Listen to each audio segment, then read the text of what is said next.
Bom dia, boa tarde, boa noite. Esta é mais uma edição de Pedro e Cora, aquele seu programa sobre... E aquela gente do Vale do Silício todo lá com Trump, hein? Pedro e Cora, como vocês sabem, toda terça-feira, toda quinta-feira, no YouTube do Meio, na sua plataforma favorita de podcast. Eu sou Pedro Dória e ao meu lado está minha queridíssima amiga Cora Rony. E aquela gente, hein, Cora? Eu fiquei muito nervosa. Vem!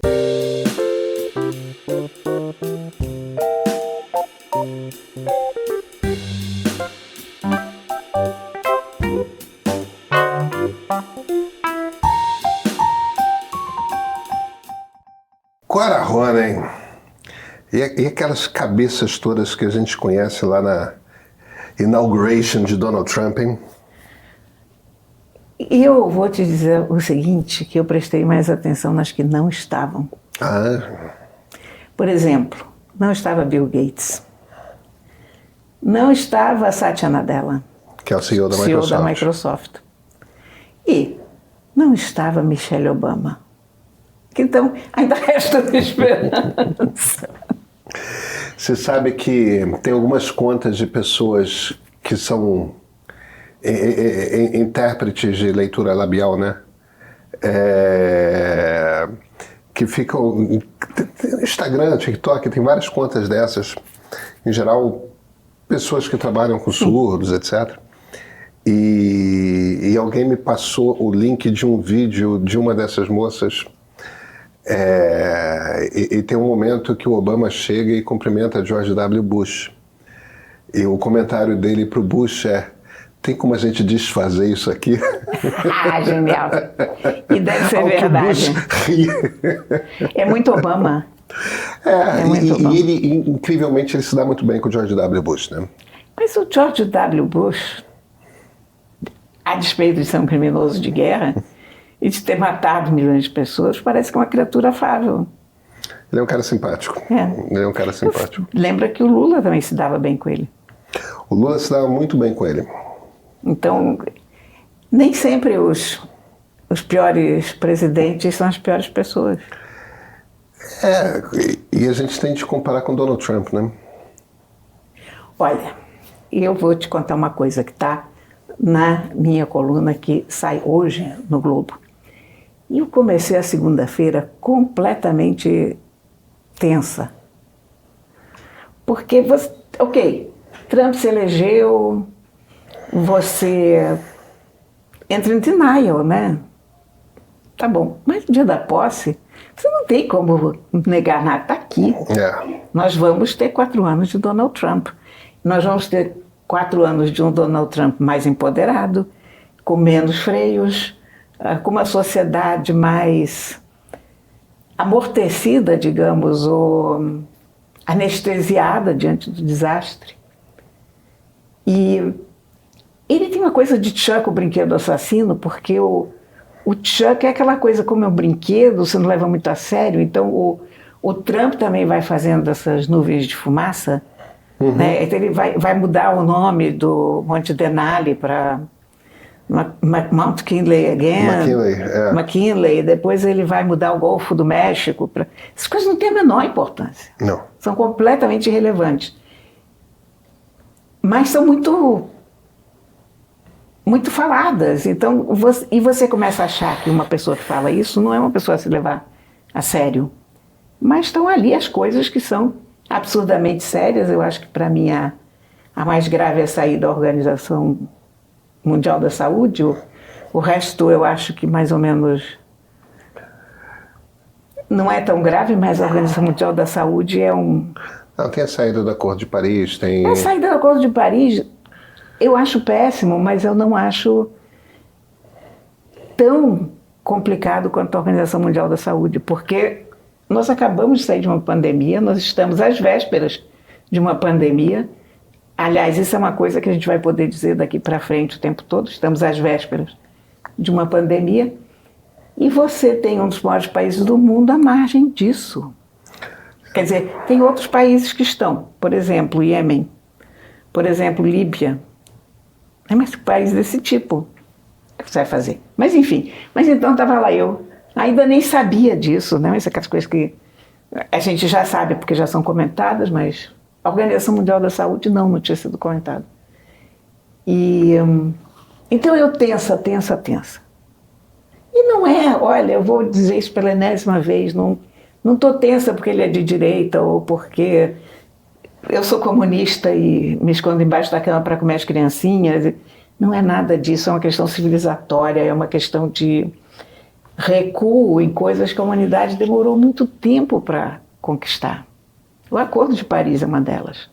Quer dizer, quando os países chegam à conclusão que precisam tomar cuidado com o meio ambiente, você não imagina quanta saliva, quanta tinta foi gasta, quantas reuniões de centenas de milhares de pessoas em nível mais alto, menos alto, quantas passagens de avião, quantas reuniões, para você chegar a um mínimo comum ali. Bom, então estou eu tensa por causa disso. E aí o Trump começou a falar. E eu estou, ao contrário de você, eu sou um animal movido a café. E eu já estava na minha terceira xícara de café. Os gatos percebem quando eu estou nervosa, isso é uma coisa muito engraçada, porque não é que eles saem de perto, mas eles ficam mais atentos, sabe? Uhum. Tipo, não vamos ficar no caminho. É uma coisa assim. De repente, Pedro, aconteceu uma coisa esquisitíssima. Foi como se tivesse desligado uma chave na minha cabeça. Imagina a pessoa no auge do nervoso e de repente, tuf, foi como uma coisa elétrica, como se cortasse um fio ali. E eu digo, quer saber o quê? Danem-se! Olha aqui, um país de 360 milhões de habitantes, de livre e espontânea vontade, escolheu esse cara. Problema deles. Eu sei que o problema é meu também. Trump é um problema mundial. Mas dane-se o mundo. Me deu assim uma coisa assim. Eu literalmente liguei o dane-se para não ser. Não, eu compreendo. Sabe? E eu, na verdade, em momento algum. Eu fiquei mal lá em novembro. Sim, lá fiquei péssimo. Mas você sabe o que me caiu ontem também? Anteontem, foi ver toda a coisa dos democratas lá. Eu sei que a presença da oposição numa posse, ela não significa apoio político, ela significa respeito ao processo eleitoral. Mas não dá mais para você, num mundo polarizado como o nosso, ser hipócrita a esse ponto. Um dia você chama de Hitler e no outro dia você está lá sorrindo, fazendo a egípcia enquanto o cara esculhamba o teu governo. Mas olha, não pode ser assim. Não pode ser discordo. Assim. Mas, Pedro, sabe qual é o problema? É que a gente não está falando de uma posse normal. A gente não está falando de uma pessoa normal. A gente está falando de um criminoso. Não, mas eu concordo com você. Sabe? Agora, primeiro, nós estamos de acordo a respeito de quem é Donald J. Trump. Primeiro, eu acho que os democratas têm duas missões. A primeira missão é a missão imediata. Eles têm que mostrar como é que democratas agem. Não democratas no sentido do Partido Democrata, mas no sentido do... Então, existe um jeito de transferir o poder nos Estados Unidos, que é um jeito que se repete há mais de um século. E isso inclui a presença de todos os ex-presidentes na posse. Donald Trump não estava na transferência de poder para Joe Biden. Joe Biden, Bill Clinton, George W. Bush e Barack Obama estavam na posse de Donald J. Trump. É uma questão de respeito ao rito, não é respeito à decisão do eleitorado, respeito... Eu acho que eles não tinham escolha que não fazer isso. Eu sei, eles não tinham, mas por outro lado, não dá. Sabe? Quer dizer... Você não precisa. Não, eu sei que eu não preciso, mas eu estou pensando naquela cena lá. Estou pensando no Biden e na Jill recebendo Trump. e Melania para um chá na Isso. Casa Branca. Que todo ex-presidente... Sim, mas olha, tudo tem limite, a hipocrisia também. Mas não é hipocrisia, é rito. Eu sei que é rito, mas rito no fundo é hipocrisia. Ou por outra, rito não é necessariamente hipocrisia. Mas quando você tem... Cora, eles precisavam agir diferente do que o Trump fez em 2000. Eu sei, mas eu não me... Quer dizer, tem uma coisa em mim, eu entendo perfeitamente. Racionalmente eu entendo, mas eu acho que isso... Tem uma coisa aí que não bate, que o mundo está polarizado demais para esse tipo de coisa. Eu preciso te dar uma notícia. Você não dava para política. Não, eu acho que não. Cara, eu não entendo isso das pessoas se xingarem feito duas loucas e no dia seguinte estarem de mãos dadas. Isso não desce pelo meu gasganete. Pois é, mas... Eu sei. É como é. Agora, a segunda missão... Mas vamos, peraí, mas vamos só deixar uma coisa clara. Se você entende o tamanho do perigo, e esses caras entendem, você não pode agir como se nada estivesse acontecendo. Não, mas espera um instantinho.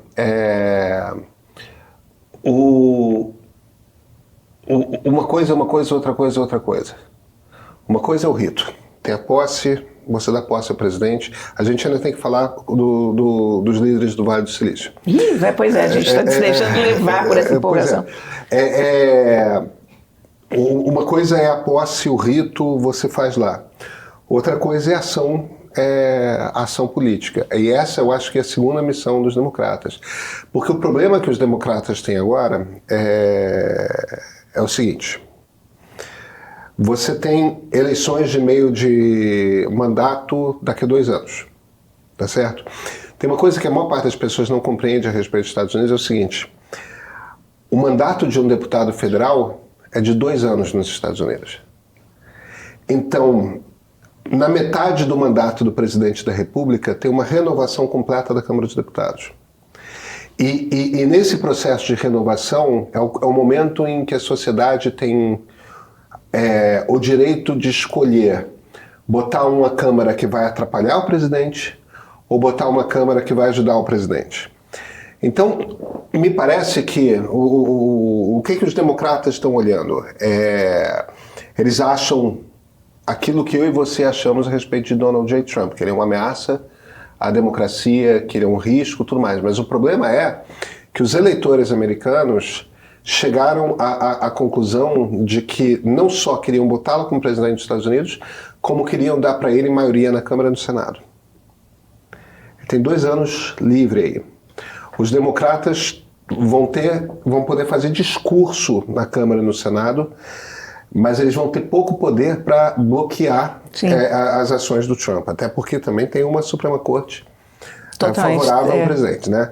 Bem, os democratas precisam, e isso é uma coisa, Cora, sobre a qual eu tenho falado insistentemente e estou há 2, 3 semanas apanhando da esquerda. A esquerda no Brasil me parece que está errando muito como o Partido Democrata errou nos Estados Unidos. E é uma incapacidade de conseguir conversar e compreender com esse novo eleitor. Principalmente esse eleitor de classe média baixa, que é o núcleo duro do eleitorado da extrema-direita. Se você não consegue sentir as dores, se você não consegue simpatizar e compreender, ou pelo menos empatizar com os valores, se você não consegue entender quem é essa pessoa, quais são as angústias dessa pessoa, mas você nunca vai conseguir o voto dessas pessoas. E é preciso urgentemente que no Brasil, quem não é bolsonarista comece a falar com essa classe média baixa. E nos Estados Unidos, os democratas, a ficha deles caiu, porque eles tomaram uma surra eleitoral que agora não tem o que fazer. É abaixar a cabeça e falar, entendi o recado, deixa eu voltar. Não confio na inteligência deles para isso, honestamente. Porque eles vêm de uma sucessão de erros e vão continuar nesses erros. Eu não sei se vão continuar nesses erros, não. Acho que o comando do Partido Democrata vai todo mudar. Bem, A ver, eu acho que aqui as pessoas não entendem as pequenas coisas, sabe?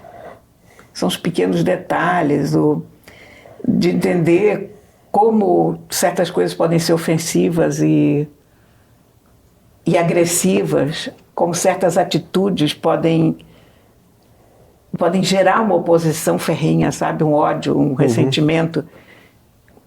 Mas, enfim, cara, eu sei que nisso tudo eu fiquei olhando para aquela cena e pensando, eu entendo quem foi para o Capitólio quebrar tudo. Só que agora eles podiam instituir uma nova forma de transmissão de cargo, que assim, ver quem quebra mais o Capitólio. Pronto, esse ano sou eu, ano que vem é você, e vamos nessa. E depois o presidente perdoa todo mundo. Bem, aí a gente tem aquelas figuras. As nossas figuras. Sundar Pichai estava lá, CEO do Google. Tim Cook estava lá, CEO Sergey da Brin, Apple. porque você ainda pode dizer que o Sundar Pichai ainda estava como CEO. Mas Sergey Brin não tinha a menor necessidade de estar, fundador. Eu acho que... Estava porque queria. Não, eu acho que... Eu acho que Donald Trump é simultaneamente uma ameaça e uma oportunidade. Sim. Para o Vale do Silício. Cora, eu não tenho a impressão de que o Google seja uma empresa reacionária. Enquanto eu acho que Mark Zuckerberg é Red Pill, entendeu? O Mark Zuckerberg não é incel porque ele ficou bilionário com 18 anos de idade. É isso mesmo, Mas ele é aquele garoto que...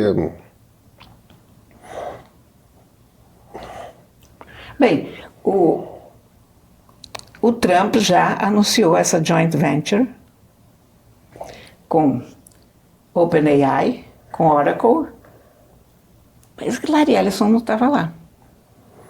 Eu não vi Larry Ellison, mas o Larry Ellison é trumpista. Mas Tem algumas figuras que me parecem claramente trumpistas. Quando você pega Mark Andreessen, que é um dos principais investidores do Vale do Silício, que hoje ele tem uma empresa chamada Andreessen Horowitz, que é um dos principais fundos de venture capital do Vale do Silício, né? Mark Andreessen é trumpista. Elon Musk, não precisamos dizer nada. Peter Thiel, que é um dos maiores investidores do Vale do Silício, também trumpista. Vamos lá. O nosso querido fundador da Meta, né, do Facebook, Mark Zuckerberg, ele é trumpista. Eu não acho que Tim Cook seja trumpista, eu não acho que Sundar Pichai seja trumpista. Eles nunca me passaram essa impressão. Não, mas a gente conhece os valores dessa turma, porque a gente já viu tudo quanto é entrevista, a gente conhece as empresas in loco, a gente sabe como é que é o clima dentro das empresas, a gente sabe como que o clima da Meta a gente sabe como o clima da Apple Eu vou escrever uma carta de fã para o Bill Gates, hoje quando eu chegar em casa. Mas o Bill Gates jantou com Donald Trump, tá? Sim, 2 semanas. Olha, vou dizer uma coisa, jantar é uma coisa, eles precisam, e aliás, o Bill Gates precisa muito jantar com o Trump para convencer ele de que vacina não é. E essa foi a principal pauta. Exatamente, foi a pauta. Ele vai ter que ter vários jantares para dizer, olha, vacina é uma coisa boa. Olha, como o Sam Altman, da OpenAI, que estava lá, o Sam Altman é militante gay, e não que isso seja porque o Peter Thiel é antidemocrático e é gay também. Quer dizer, não é que ser gay diga que você é anti-Trump, mas Sam Altman é inimigo visceral de Elon Musk. E eles já estão se bicando, porque vamos voltar um parágrafo aqui sobre essa joint venture que SoftBank, Oracle e OpenAI, né? E um fundo da Arábia Saudita chamado MGX, que eu nunca tinha ouvido falar. São 100 bilhões de dólares para fazer centrais de dados para inteligência artificial. Stargate. Stargate, Grandes praças de computadores, né, para rodar a inteligência artificial, que foi anunciado junto com Donald Trump, já presidente dos Estados Unidos e tal. E o Elon Musk já disse que eles não têm dinheiro para isso. Eles, o SoftBank. Ao que o Sam Altman respondeu, olha, eu acho você um gênio, isso e tal, mas você está errado. Quer viver a primeira etapa? Como é que está indo? O problema é, Donald Trump é um cara vingativo pra cacete e parecer não simpatizar com ele é má estratégia para qualquer uma das companhias. E ao mesmo tempo, cara, é um troço que eu tenho batido muito, que é o seguinte: 2024 eu acho que foi um ano muito importante. 2024 foi um ano muito importante porque a Europa impôs à Apple a criação de uma nova App Store no iPhone. Foi. Os australianos baixaram uma lei dizendo que é proibido ter menor de 16 anos em redes sociais. Nas redes sociais. E o ônus de garantir que não vai ter menor de 16 anos é nas redes, ou seja, a multa vai para a empresa se tiver, não importa como que ela vai fazer, problema dela. E o Brasil tirou do ar o X durante um mês e o Elon Musk teve que se dobrar e obedecer às ordens do Supremo Tribunal Federal. Eu não estou entrando no mérito de se as ordens do Supremo eram boas ou ruins. O meu ponto é, se você está no país... A legislação local prevalece. Você obedece à justiça. E essa coisa da Apple, cada compra que a gente faz na App Store, 30% vai para a Apple. Isso é muito dinheiro. Um monte de dinheiro. Quando a Europa se vira e fala, você já é dona do celular, você não pode impor essa taxa a quem queira ter um aplicativo aí, você tem que abrir para outras App Stores, isso é uma regulamentação que não interessa em nada a Apple, que faz a Apple perder muito dinheiro. E o ponto aqui que eu estou fazendo é, tudo isso aconteceu em 24, 24 é o ano em que os países, as nações, os estados nacionais descobriram que têm poder sobre as plataformas digitais.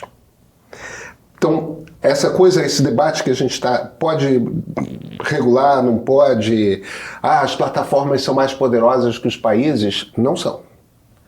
Então, com certeza. Existe, isso não são e foi descoberto em 2024. Ficou claro em 2024, com esses 3 exemplos, tá? Europa com a Apple... Não concordo inteiramente com essa leitura. Assim. Agora, de repente entra o Donald Trump, o cara é autoritário, o cara é louco, talvez o cara use o poder dos Estados Unidos, do Estado americano, para impor... para se impor contra a Europa, contra o Brasil, contra a Austrália. A impressão que eu tenho é, por um lado, esses caras estão ferrados, é melhor a gente se aproximar, porque senão ferrou. Porque o cara é vingativo, o cara é complicado, você não quer problema com esse presidente dos Estados Unidos. Por outro, ele pode ajudar as empresas nisso. Quer dizer, eu acho que os CEOs... Jeff Bezos, eu não sei. Jeff Bezos, para mim, é uma incógnita. Eu não sei se ele é um oportunista, eu não sei se o cara é um oportunista, entendeu? Que aí proibiu o editorial do Washington Post em favor da Kamala Harris, e está simplesmente se movendo de acordo com os ventos, ou se ele é trumpista. Eu não sei. Agora, ele é concorrente do Elon Musk no negócio que interessa a NASA. Nos foguetes. Que são os foguetes, né? Então... Eu acho que o Elon Musk está tão perto do Trump, obriga todo o resto do mundo da tecnologia a se aproximar um pouco do Trump, porque senão dá problema, pode dar problema. Elon Musk é vingativo, o Trump é vingativo. Agora, no âmbito internacional, eu acho que não vai ser tão simples quanto o Trump está imaginando. Porque eu acho também que há uma questão de afirmação nacional nos países e toda essa regulação de redes sociais e toda essa legislação que tem sido criada, ela é muito cultural. Aham. Ela não é uma legislação qualquer de venda de insumos ou disso ou daquilo. Ela passa por uma indústria cultural. E isso tem uma repercussão enorme.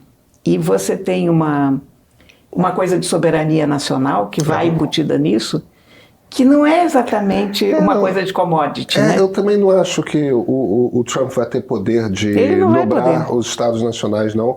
Mas eu acho que ele é a última esperança dos senhores da tecnologia. Ele é, mas eu não vejo a Europa voltando atrás nisso. Eu não vejo a Austrália. Não vejo o Brasil. Também não. Porque é mais visível do que qualquer outra coisa comercial e inclui a soberania nacional. Porque a cultura é a cabeça do país que está em jogo. Não é o bolso, né? É como pensamos, como nos comunicamos, como agimos, quais são os nossos valores. E tem uma coisa... Não é muito negociável isso. E tem uma coisa ali também que é o seguinte... tem um limite, todo mundo quer ter acesso ao mercado americano, tudo isso está valendo e tal, mas se você começa a fechar o mercado americano para o Brasil, para a Europa, você vai empurrando todo mundo para a China, né? Você vai fortalecendo a China, quer dizer, tem um limite de ação. O importante, o bom é ter os dois mercados, o chinês e o americano. Agora, se você vai diminuindo o acesso ao mercado americano, você vai, por conseguinte, ampliando a necessidade e a dependência dos outros países exportadores ao mercado chinês. E não só ao mercado chinês, aos seus próprios mercados. Porque a partir do momento que você deixa de ter um mercado grande, você vai para os pequenos. Então você vai fazer mais negócio com a França, você vai fazer mais negócio com a Indonésia, com a Índia. Em curto prazo, olha o tamanho da Índia. Olha o tamanho da Índia. A Índia já tem mais população que a China. Em curto prazo, você de fato diminui de fato, você fortalece, os Estados Unidos é muito forte, isso é um problema. Então, a curto prazo, os Estados Unidos criam um problema. A longo prazo, os Estados Unidos enfraquecem a própria posição. Com certeza, a minha visão é totalmente essa. É que eles estão dando um enorme tiro no pé.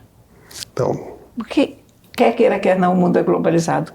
Você pode achar a globalização um erro, isso levou a uma escalada no consumo péssima, tem N problemas, não é uma coisa simples, mas existe e não vai voltar atrás. É isso mesmo. Cora, nos vemos semana que vem? Sim, senhor. Então, até semana que vem. Want your problem solved? Want that burden lifted? Right now, you want those frustrations and inner conflicts quieted, and you want inner serenity in your soul? Do you want that?